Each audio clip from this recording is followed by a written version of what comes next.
Algernon's October with the check-in on Hip Hop United. Since opening in 2020, Sea Salt has become more than a restaurant. It's a cultural hub where food, atmosphere, and community meet.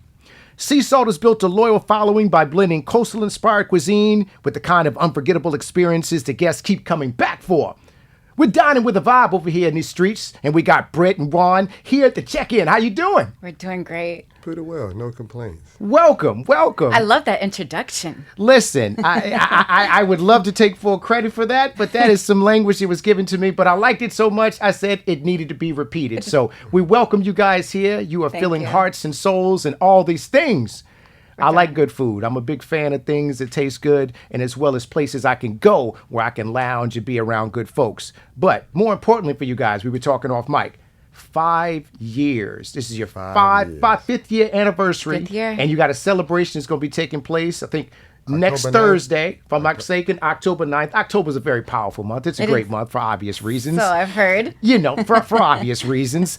Sea Salt, you guys are at 1801 Howell Mill Road Northwest. Yes. Is that right? That is correct. Okay. What can we expect from this celebration? And tell us about this amazing milestone. How do we get here? Well, what you can expect, we are seafood based. So our idea when we first started was very tropical, feel like you're on a beach or somewhere other than in Atlanta. So for this celebration, it's going to be very tropical, carnival vibes. And stilt walkers and dancers and all of those things. And of course, our delicious food. And we are primarily focusing on our 5 top dishes that for the past 5 years that have been our number one selling apps and our number one selling entrees as well as cocktails. And so, it's just going to be, again, the key word is a vibe with good food, just a good party. And just recreating what we feel we have instilled in Sea Salt for the last 5 years. So it's always a vibe. The food is always good, and it's always amazing energy in there. So I think for the 5-year anniversary, we just want to wrap it up like a fruit roll-up. Okay, I got it. Something nice and sweet. I like that. Well, Nice let's go back to the seafood base because I'm a huge seafood fan, so I love all these things. And you mentioned 5 of your top dishes or whatever. Yes. Tell me about 5 of those top dishes and why did you decide to kind of be more seafood based, especially since we have no ocean here in Atlanta? It's a very good point. A very expensive point, actually. I think we went with seafood based because culturally, Black people have high cholesterol, even though we do have a lot of fried dishes, seafood based. But a lot of people that I know are getting away from the pork and also getting away from certain meats, the steaks. I personally love the lamb chops. But you got a lot of vegans movements going on now. So in between meat and vegan, you got the Presbyterian. So Pesco, yeah. Pescatarian. Yeah, because I used to be Pesco, so I know exactly what you're talking about. Yeah. So at that point, we felt like it would give us a longer longevity if we just went outside the box. Because I feel like Atlanta is so soul food based that's all you're getting is the fried chicken, the collard greens, the mac and cheese, the yam, which I love all of that. Yes. So, but yeah, that good soul food. Yeah. But I love lobster bites, so, she likes going to a lot of the higher end restaurants. Oh, he tried it. I love it all, actually. But honestly, one thing we like to say is like it is seafood based, but we have a little bit of everything, and we also have some vegetarian options as well. But we like to say it's like seafood with just a soulful seafood restaurant because we do have that good baked macaroni and cheese, and we have those fried lobster bites, but we also you can have them broiled, and so there's lots of options for everyone because not everyone likes seafood. So we have amazing lamb chops, which is one of our top 5s. Our lobster bites is one of our top 5s. Our catfish, our sea salt catfish. There you go. There you go. Fire. Now you hit the button. Fire. Okay. But it's served over rice and just this butter wine creamy sauce. It's creamy goodness, and then a little bit of turkey sausage that is in it. It's so fire and just filling. So, yeah, we like for people to come get their bellies full, then have a little cocktail or a mocktail, whichever you prefer. listen to our DJ, and yeah, just stay and vibe out with us. That is what I am talking about right there. You're okay. So I'm gonna let you know right now. I'm You pulling there? up. I'm pulling up next weekend for my life anniversary. Yes. To you, Mr. Yes. Juan, sir. In the past, I hear you were doing music promotions and some things like that, but then you decided to pivot into the restaurant business. How did that happen, my man? Um, it was it was something that was weighing on me for a while because you're in a club doing parties, the music business, it's all late hours. You're not getting home to 5, 6 o'clock in the morning. It's a constantly drinking experience every time you're out doing this stuff. And when I got to be about 40, going on 45, I was like, man, what is my next chapter? Because I can't be the 50, 60-year-old dude in a club trying to promote a club with music I don't understand anymore. so Fair point. Yeah, right. so it's like, when we were standing on the couches in the club, we was listening to records that reflect our lifestyle at that particular point. Right. But with the music today, I couldn't fathom having to do a party where everybody's talking about killing and doing this and doing that. And it wasn't any love in it anymore. So when I started thinking about it, it was in my DNA from the start. I just never tapped into it. Mm-hmm. My grandmother had a restaurant in Columbus, Georgia called My Bell's Diner. Mm-hmm. And she had all the politicians, the James Brown, the dignitaries, and all of those people going to her restaurant. But I didn't have a cuisine background. It was just something that I was like, you know what? I think I can do this. I didn't know how it was going to happen. Yeah. But I knew how to get people there. Yeah. I just had to figure out how to keep them there and coming back. Yeah. Nice. Now, kind of same thing with yourself in terms of that, from your background, in terms of what you were doing before. Why did you decide to kind of come into this area? Just kind of, it was during COVID. And at that time, we were all going through it, the whole world. And Yeah. I just lost my grandmother, who was my mother. She raised me. Sorry to hear that. I understand. So at that time, I was going through that dark space. And we just so happened to drive by a spot in Virginia Highlands that Juan used to do parties at. And we saw a homeless guy sleeping outside of the building.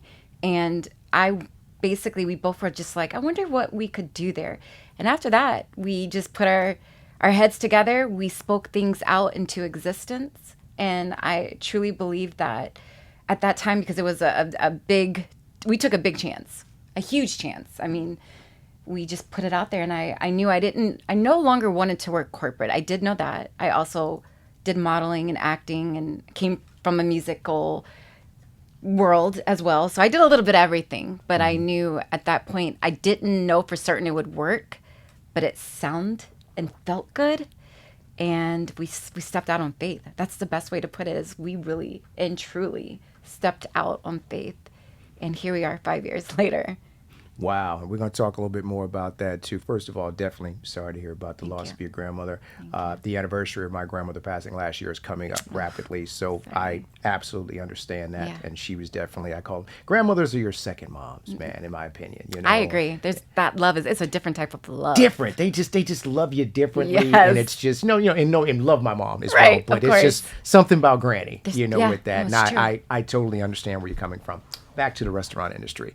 The restaurant industry in general, can be very difficult. And with so many options and, of course, rising inflation in the marketplace, how has Sea Salt been able to survive and apparently thrive over the last 5 years? It took us a minute, but I would say consistency is definitely the key. And that comes with everything. But I believe, the consistency with the great food and the atmosphere, the environment, I think is what has helped us sustain. For just to piggyback off of Juan, it took him and his name and to get them in there. Once you get them in there, then that word of mouth goes from there, word of mouth, and that word of mouth is everything. So I think I say the consistency. Like, once we found that balance and that secret, that recipe, that secret key of what everyone likes and what was flowing, and then once we got that, it just went from there. So consistency, I would say, for me. And also having the pulse on the community and what's going on in the world today, because certain places, certain restaurants, they're gonna only keep that certain physical number. So if their lobster tail is $60, they're not gonna change it. They're not gonna do that. What we've done is tapped into our community and seen where the world is going with inflation and everything. So we try to keep up with that. So we have a happy hour that we do from 12 to 7 every day, where people who, got a pinch a little bit here and there can also still go to Seesaw and get the wings, the mussels, the calamari for a different price rather than have to spend 25, 35, $45. Because if we lose a community, we lose the business concept, because our business concept was always about helping the community. Yeah, I got you. Now, Atlanta has, as you know, received a lot of backlash in terms of their restaurants, in terms of services, high prices, like you were mentioning a moment ago, and just sometimes just not good vibes, not good experience for people. How do you feel about that, and what differentiates you guys from not receiving that type of backlash? We've definitely gotten some backlash here and there. I don't think there's anyone you can't please everyone. Yeah. How we differentiate is, again, we like Juan said, we try to make sure that you have the same options during that happy hour, which is pretty much an all day happy hour experience. But also we have it's not easy. I call it speed dating. We try to hire people that we truly believe have beautiful personalities and are they're customer friendly and hospitable and all those things. Sometimes you say let's go, and they're not who they. I was going to ask you guys that. I was going to say, tell me how you kind of train your staff and how you identify the right people. It's actually like a revolving door, and so Yeah, I can imagine. when that door keeps revolving, when the door spins, you might get 10 people. When it spins again, you done lost 9 of those people. Yeah. So we've learned to see it in the beginning, so that we don't have to Waste go our through time. that revolving process anymore. So even with our staff, we have people who've actually been with us for 5 years. Yep. Oh, that's You know, awesome. Yeah. Like I said, the revolving door comes, but the ones that are great, we try to keep, and the ones that have great personalities, we definitely try to make sure that they're okay. And we're personable, so when we're not like the typical owners who, you never see them. We're in there, so when there's ever a problem, we can actually get in front of it, help them out, help them understand. And I learned in this business that if you always give a lending ear to someone, they will always respect you and help you win. Yeah. But when you feel like you're bigger than, the process or bigger than the situation, that's where you have problems at. So, you just nip it in the bud before you get a cancer situation somewhere. You try to cut it out before it spreads. Yeah. And that's how we've learned to keep consistent 4 stars, 5 stars reviews, because I want somebody to be just like me. I want them to be able to smile, enjoy what they're doing, and love it. Because we can't win we don't win if you don't help us win, and you don't get paid if we don't win. There you go. I agree. Now, we've talked a lot about the vibe. So for someone who's never been to your restaurant, describe the Seesaw vibe. I would say if you've never been, you're going to walk in and you're immediately going to smell good food. You are going to get a little feel of R&B in the background, but we sometimes mix it up. You may get good music, whether the DJ's there yet or not. Always a good playlist going on. Aesthetically, beach feels. It feels like you're in a beach house. So you have those orange and blues and that tropical feeling. So you're just going to walk in, at least I would like to believe, and feel like this is the place I need to be. This feels kind of like home. This feels like somewhere I want to keep coming back to. So that's what I would think you'd feel when you walk into Sea Salt. Yeah, it's like a comfortable, casual vibe. Like, I think or I know more so with Seesaw, we're just a little bit or a lot of bit different from the typical black-owned restaurants. Like you're gonna see people having fun, you're gonna see people partying, but what you won't see is your dinner being interrupted by somebody standing on the couches, acting crazy, and that. Because I think Seesaw, I mean, we get people in there from as young as 9. eight Yeah. years old to 65, 70 Or year older. olds. Yeah. And literally, these people are coming in there at 60 years old having a birthday party. Like they're driving up from Columbus, Georgia, and from Macon to celebrate their grandmother's birthday that's turning 65 or 70. So that's so fulfilling that we want to be able to keep that feeling going. So I think it's a vibe for, like I said, 8 to 65. Or older. I would say 8 to 80, 85, 90. Okay. No, Okay. no. All across the ages. spectrum. Now, after 8 o'clock, I wouldn't want my 8-year-old probably to come because with that, it's a restaurant first and foremost, but the lights get a little dim. That DJ comes on, a little bit more, libations. A little bit more of a club atmosphere. Exactly, but not with so some- much Not club. club, with- not club, okay, not club. okay. Just more adult. Yeah. Okay. Adult just, friendly. And a lounge. Loungy. lounge. Okay, Yeah. okay. I will go with that. Okay. Okay. Because I still want the butts in the seats. I can't take it if somebody's Feel the getting seat. out their seats and want to twerk and stuff like that. Yeah, no, you So don't want we always keep the DJ at a mild tone. Like Okay. it's gonna be R&B. It's gonna be it's Good future playlist. R&B, but it's a lot of '90s R&B Yeah. and a lot of soulful music that you will hear inside of Seesaw. It's not gonna be trapped out. So if you're coming for the trap, it ain't there. Y'all are talking my language right now because this is I'll be 51 next week, so I congratulations. like more of a thank you, sir. I'm glad to be here. I like Yes. more of a laid back vibe, Yeah. good seafood, and again, I like more of a 90s type of vibe in terms of that. So everything you're talking sounds on the amazing same to me page. right now. So it sounds like I'm gonna have a great birthday dinner with you guys next week. Absolutely. Now, what are some of the sure. challenges you guys have faced, and how were you able to overcome them? You're in the restaurant industry, so I know you got a long list. Yeah, I mean, like even with the first one, like I said, neither one of us come from a restaurant background, culinary background, and so you put a lot of trust in people to actually help you run this restaurant, and you're feeling at a certain point, and she can attest to it. I just thought you could just throw money at a problem and it fixes the problem. Yeah. But in real life, you actually making that problem worse Yeah. because, you got a manager who's not even really working for real, but in your eyesight, it looks like he's doing everything Amazing. possible to make this restaurant be successful. Yeah. And then he's telling you about his problems and what's going on in his household and stuff like that. And you're trying to brighten him up and help him. In all actuality, you just lost $500 and some $1,000 the first year you opened. Yeah. But with even saying that, you're thinking that you're winning because you still bring him home money. So you're like, man, it's all right. But then you got people that the manager is hiring that's only knowledge of serving is being a bottle girl in a club. Mm-hmm. So now the waitresses, servers are looking for somebody who's going to bring them out of this restaurant to wife them, girlfriend them for a second. So you have all of that. And then not knowing food costs Right.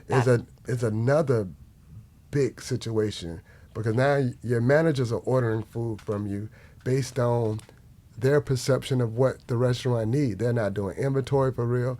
It took me to go down there and start doing inventory myself to realize that I got three different shrimps. I got shrimp with the head on, shrimp with the head off, shrimp with the head and tail. But you can alleviate that by just getting one shrimp. If you need to cut the head off, cut the head off. Right. If you need to cut the tail off, cut the tail off. And they're ordering 20 cases every week of this. A lot of trial and error. Yeah, I can imagine. So on this 5th year, our 5 year is also we are graduating. And then we're going into what's the next level after college, your college degree. Redemption season. Because you're constantly learning. A lot of Yeah. trial and error. And just to kind of piggyback, you trust that people have your best interest. at hand, and it's not always the case. And I think once people really figure out, like, oh, they might not know so much after all, and they can kind of get over. And so it took us actually really going in there and, like you said, starting to count inventory and look at the liquor bottles and start measuring and just doing all those things that you initially didn't know or think about doing. A lot of trial and error, a lot of schooling, and we are still learning. Honestly, we're still learning. Yeah. It's not for the faint of heart. I say it all the time. Like, a lot of times it looks very easy, but it isn't. And you really need to be in there and hands-on if this is what you really want to do. If you really want to own a restaurant and it be successful, you have to be in there, and you have to know from the back to the front, the ins and the outs, and all in betweens. Gotcha. Now, with the exception of being profitable, what brings you guys the most sense of joy as the owners of this restaurant? Personally, I'd say besides Sea Salt Cares, which that's my biggest fulfillment, which is just a nonprofit that we have where we feed the homeless. We go to homeless shelters and we give them good food that, not chicken nuggets and things of that nature, but we also have them come in the restaurant and feed families that some of them have never even dined in a restaurant. So that's fulfilling for us. Me, just speaking for myself, Juan. And also, I think with me, definitely Sea Salt Cares is one of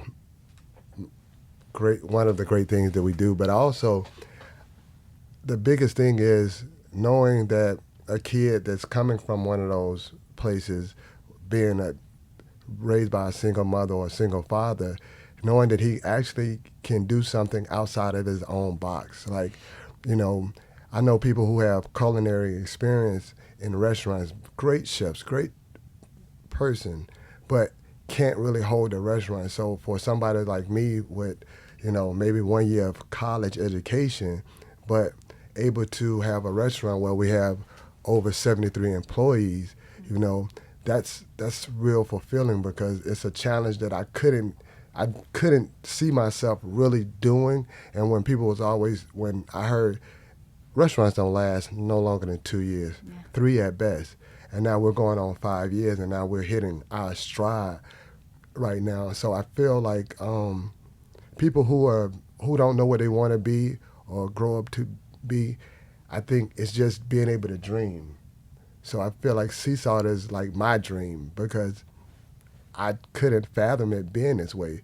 So I feel like we can just dream big and dream out loud. So I think that's one of the biggest things that I feel like Sea Salt has done for me, to just show somebody else that they can do anything that they want to do without having the crazy educational background, but just dream and just not want to fail. Right. Gotcha. Now, you guys obviously work a lot and focused on your restaurant. Where's that work-life balance? What are y'all doing outside the restaurant, man? I feel as though we've learned to find some balance. She likes the sand and the beaches. I love the sand and the beach. Hence, Okay. Sea Salt Restaurant. I was going to say, okay. So I have to go away to come back and have new ideas and, all of that for the restaurant. So to answer your question, that you definitely learn to find balance. And once you find a good team, that helps. Because when you finally find that solid team, and that's another way to stay consistent and to stay in business, is once you find that team and it's a family environment, for as far as like the owners and the employees, it makes a difference in how they come to work, in how they cook, and how they treat the customers. Because if they feel good, then the food's going to taste good, and the vibe and the energy is going to be good in the building. So it took a while to try to find balance. Once we got comfortable and we got that team, I just feel like I definitely take time to just go away. Shout out to Frank Judkins, Chef Frank, which is our GM now. But travel for me, that's definitely key. Then I come back rejuvenated, refreshed, and ready to go at it. So you go hit the beach. I do. To come back to give them that same beach energy when you get here. Exactly. I got you, sir. Well, I mean, I enjoy being in the restaurant, but I also like traveling as well. So, I'm just throwing that shade to her because she's always talking about the beach. But I love it myself at this point because actually when I was doing parties, I would go to the beach and still think I was in the party. Now I go to the beach and realize the beach is a lovely thing. Taking it all in. Yeah, he used to just go and turn up on a resort and everybody, you get a drink, messing up happy homes, all kinds of stuff was going on. Now he knows to go away and just lay out and just relax and reset and refocus. And yeah, I never knew what relaxing or just getting to a focal point. But now, like literally when I go on trips and stuff, now when I come back, I'm like, oh man, I got this idea. I know I can beat them at this now because my battery is back fully charged. So I'm back in that full zone to just win. Yeah. Yeah. Sometimes you got to stand still. Absolutely. You know, you got to sit in silence for a while and recharge and come back and see things from a different perspective. Absolutely. So I get it. Well, we wish you guys continued success. I can't wait to pull up and try all this delicious food. Can't wait to have you. You've got me excited about it. I'm a big seafood guy, so I cannot wait to get in there and get some of those vibes. Congratulations on 5 years. We can't wait to come back here, many more years later and talk about not only this, but your expansion I like the way you other think. things in terms of that as well. Yes. So, but in the meantime, please tell everybody where they can find you and what's going on. Go ahead. Well, you can find us at 1801 Howell Mill Road, and we are in Suite 400 to be exact, but you can't miss us. We are Sea Salt Restaurant, and that's where you can find us, right? And what do we call it now over here? Upper West Side. Okay. West Side. Did you know that? That's I did not. term? I didn't. We'll We're getting all fancy schmancy We're now. fancy schmancy. I like it. Okay, so we've got the address. What about the socials? Oh, it's at Sea Salt Howell Mill with 3 L's on IG. It's Sea Salt Vibes on IG. Ooh. And then Sea Salt ATL on TikTok.